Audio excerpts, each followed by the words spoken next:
आपके अपने channel study success class में आपका फिर से स्वागत है। तो हम आपके लिए लेकर आ गए हैं हिस्ट्री एक्सरसाइज 3 हिंद चीन में राष्ट्रवाद का टेस्ट सीरीज। तो चलिए बिना किसी देरी के शुरू करते हैं पहले प्रश्न के साथ। तो हमारा पहला प्रश्न है दोस्तों कि हिंद चीन क्षेत्र में कौन कौन से देश आते हैं। तो हिंद चीन में क्षेत्र में जो दोस्तों आपका देश आता है उसमें है आपका वियतनाम, कंबोडिया और लाओस।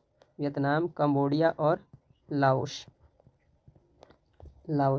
अगला प्रश्न है आपका कि अंकोरवाट का मंदिर कहाँ स्थित है। तो अंकोरवाट का मंदिर जो स्थित है दोस्तों वो है आपका कंबोडिया में, कंबोडिया।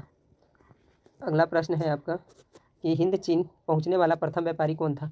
तो हिंद चीन में पहुँचने वाला प्रथम व्यापारी आपका था Vasco D gamma, Vasco D gamma.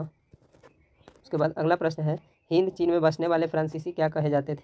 तो हिंद चीन में बसने वाले फ्रांसीसी कोलोन कहलाते थे, कोलोन। हिंद चीन में बसने वाले फ्रांसीसी कोलोन कहलाते थे। अगला प्रश्न है आपका कि नरोत्तम सिंहाणु कहाँ का शासक था। तो नरोत्तम सिंहाणु कंबोडिया का शासक था दोस्तों, कंबोडिया। उसके बाद अगला प्रश्न है आपका कि the history of the loss of Vietnam किसने लिखा। The history of the loss of Vietnam जो लिखा था दोस्तों वो आपका फान बोई चाउ ने, फान बोई चाउ। अगला प्रश्न है आपका कि मार्च 1946 में फ्रांस एवं वियतनाम के बीच होने वाला समझौता किस नाम से जाना जाता है। तो इसको हनोई समझौता कहते हैं दोस्तों, हनोई समझौता, हनोई।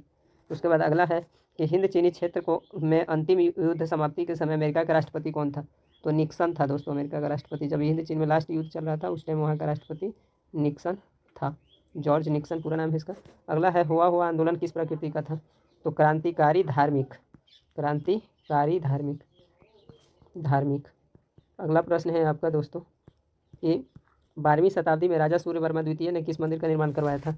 तो द्वितीय ने आपका अंकोरवाट मंदिर का निर्माण करवाया था, अंकोरवाट मंदिर। उसके बाद अगला है कि किस समझौते ने पूरे वियतनाम को 2 हिस्सों में बांट दिया।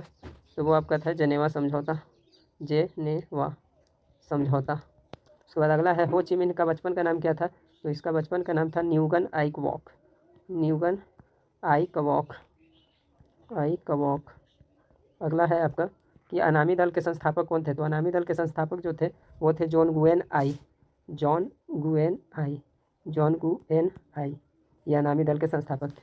अगला है आपका एक तरफा अनुबंध व्यवस्था में किसको असीमित अधिकार थे। तो एक तरफा अनुबंध व्यवस्था में मालिक को असीमित अधिकार थे, मालिक को असीमित अधिकार थे जबकि मजदूर को कोई अधिकार नहीं था। अगला है माइली गांव की घटना किस देश के सैनिकों द्वारा की गई थी। तो अमेरिका के सैनिकों द्वारा की गई थी, अमेरिका सेना ने पूरे गांव को घेर लिया था और पुरुषों को मार डाला था और महिलाओं के साथ दुर्व्यवहार किया था।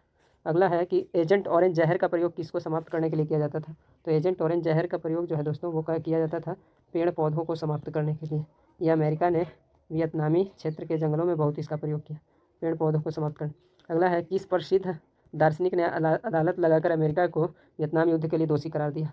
तो वो दार्शनिक था रसेल ने जो है उसको अमेरिका को दोषी करार दिया था, रसेल।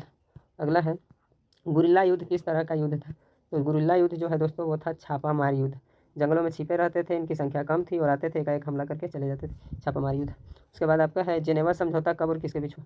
तो जेनेवा समझौता 1954 में फ्रांस और वियतनाम के बीच हुआ था, फ्रांस और वियतनाम।